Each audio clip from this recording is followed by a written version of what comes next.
Hi guys, this is Ben, and for my Edison tournament this month, and in memory of Alex Cimo, who passed away earlier this month, I decided to build and bring what is publicly known as one of the last Edison format deck that Cimo played, which is Reactors. As you see in the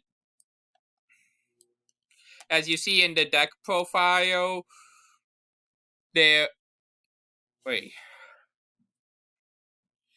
The reason why I decided to just do this is just in memory of Alex Cimo, and also I was looking for a new deck to eventually to build in Edison, and the last one he used was Flying Fortress Skyfire for his Bingo series. So I decided, you know what? Let's build reactors because it seemed like his Bingo series was trying to revolutionize Edison format. And let me just quickly change this back to Edison format stuff so you guys can see the bandlist for it. There we go. As you can see here, for the deck, I have 3 Armageddon Knights to dump dark monsters or my reactors in the graveyard if I need to for like summon reactor to get off a fake explosion, or trap reactor to summon it off a black salvo. After that, I have 1 black salvo. I was originally thinking of 3, then realized, wait, the only level 4 machine I play is trap reactor Wi-Fi, which isn't great for running 3 black salvo, so I cut it down to 1. Then my Gale the Whirlwind, because its Gale can cut monsters' attack defense points in half. Card Troop would help dump monsters into the graveyard. Dark Armed Dragon, because I'm practically playing a lot of dogs. Flying Fortress Skyfire is like the key boss monster of the deck. Gores, I chose this art because that's the art that I played in the tournament today on June 28th. Necro Gardener, a Plague Spreader Zombie, 3 Ryko, because this will help destroy anything that would involve. I play 3 Ryko because that would help destroy stuff that either stops dark monsters, which most of my deck is, or special summon stoppers like Royal Oppression.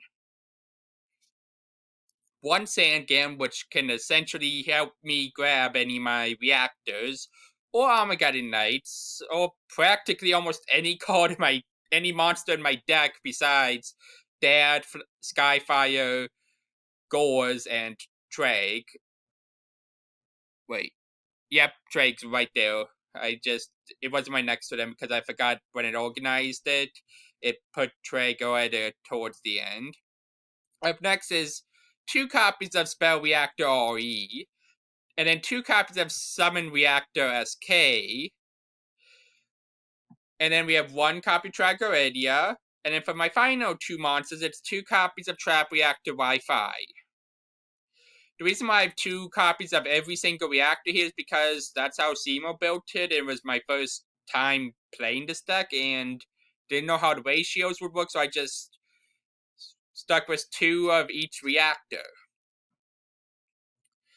Alright, up next is 1 copy of Allure of Darkness, followed by a Brain Control, a Charge of the Light Brigade to help me get to my right go and get dogs into the graveyard for Dad, or even if I dump Flying Fortress Skyfire, it doesn't matter because Summon Reactor SK can summon it from, as you can see in Summon Reactor SK, can summon it from hand, deck, and or graveyard. Followed by 2 Gold Socks, which honestly helped me out a bit today trying to get to my dad, and that's a good card in my deck. A Heavy Storm, a Mind Control, a MST, 3 Pot of Avarices, because with milling and all that stuff, in case I mill a card that I didn't want, I can get them back into my deck and draw 2 cards. 3 Fake Explosions, which help me not only protect my monsters, but I found out mid-tournament, because I was looking up rulings for this card on Edison format, that I can activate this card even if I don't have a Summon Reactor SK in my hand. The downside is that if I don't, I'd have to show my opponent my hand to show that I don't have a Summon Reactor SK. A Mirror Force, a Solemn Judgment, and 2 Starlight Roads in the main deck. And then for the side deck, I have 2 Snowman Eaters, followed by 2 Sidras, a Swords of Revealing Light, a Giant Trunade, that way in case I'm trying to get into my Flying Fortress Skyfire, I don't have to worry about Bottomless or other back row, a Card Destruction to help me get through my deck, a Limiter Removal because I do want quite a bit of machines, a Trap Dust Shoot, 3 Dust Tornadoes in case I need to deal with pesky back row, Ultimate Offerings, which after the tournament I'm thinking if this should go in the main deck because of how my deck goes, and Call of the Haunted. And then in the extra deck I have 2 Chimera Tech Fortress Dragons, an Ally of Justice Catastor, Ancient Fairy Dragon, Black Rose Dragon, Black Rain Armor Master, Brionac, Colossal Fighter, Dark End Dragon, Flameveil Eucrizas, Goyo Guardian. Wait, there shouldn't be 2 Goyos in here, there's only 1. Okay, now I'm missing a card from my extra deck. Okay, and then a Red Dragon All-Train, 2 Stardust Dragons, and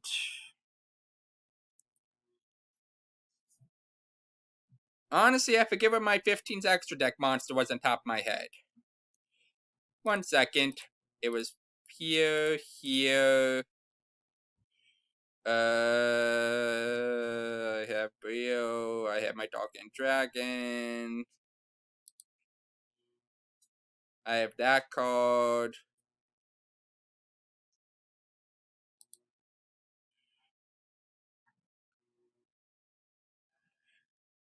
Oh, here it is.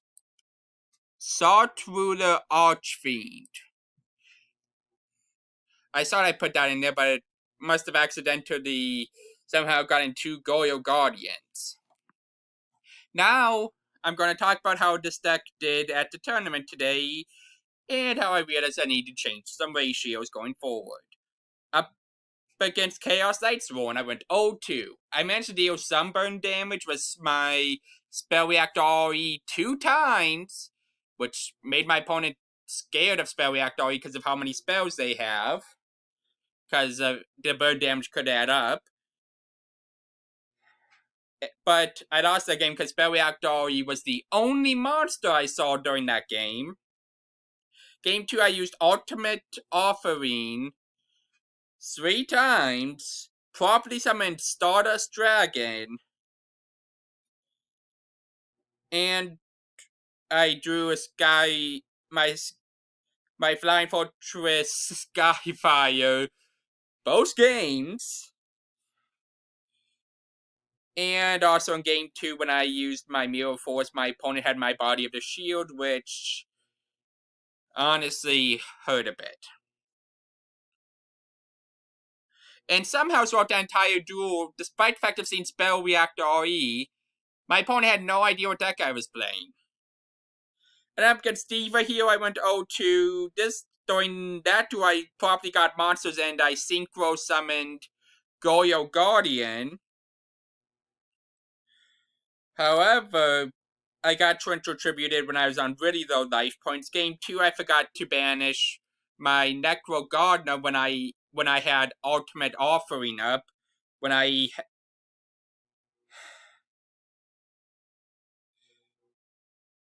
had 3,800 life points when my opponent attacked me directly with the Dark Armed Dragon. Because during the following turn, my Gold Sock revolved it on me to add Ultimate Offering and Sandgan to my hand, because I somehow had 2 Gold Socks in my opening hand. And then round 3 up against Zombie, I lost because I remembered a ruling incorrectly with Raikou versus Stardust Dragon, because I thought I remembered in past being told no, Stardust cannot use its effective damage step.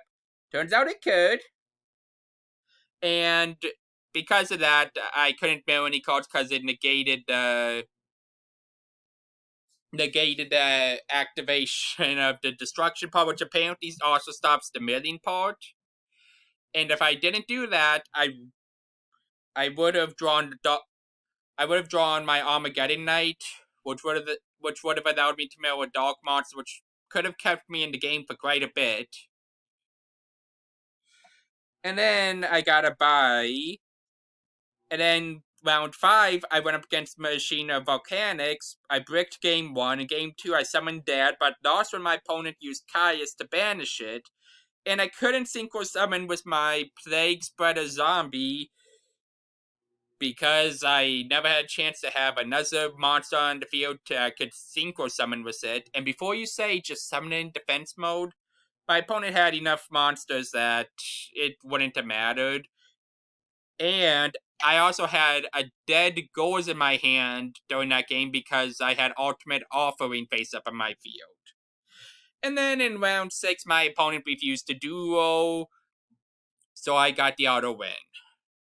While I didn't win a single duo during that tournament, I still had fun. Now here's how I would at least... Now here's some ways that I would play this deck now with these cards that I have in it. I'd actually put Ultimate Offering in the main deck, and Snowman Eater in the main deck. And I know this might sound crazy, but I'm actually taking out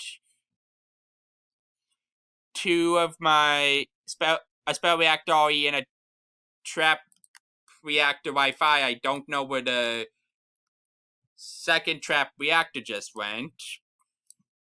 And then I would take out 2 Pot of Avarices. And that's just how I would have this deck built if I just had my current cards.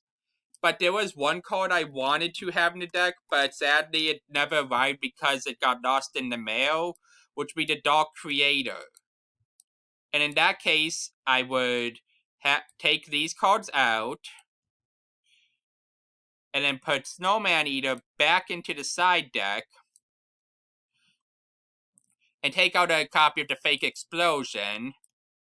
And then I'd also have the trap card Return from the Different Dimension in exchange for... What was the... In exchange for...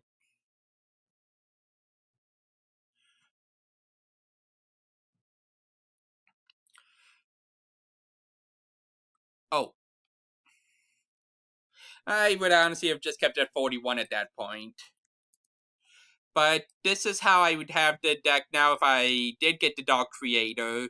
Was it because the reason why I'd add Return from Different Dimension in it with Dark Creator, not just with that, is because with the Dark Creator, if I have more than 3 dogs, I don't have to worry about the graveyard so much, which I can manipulate thanks to Pot of Avarice.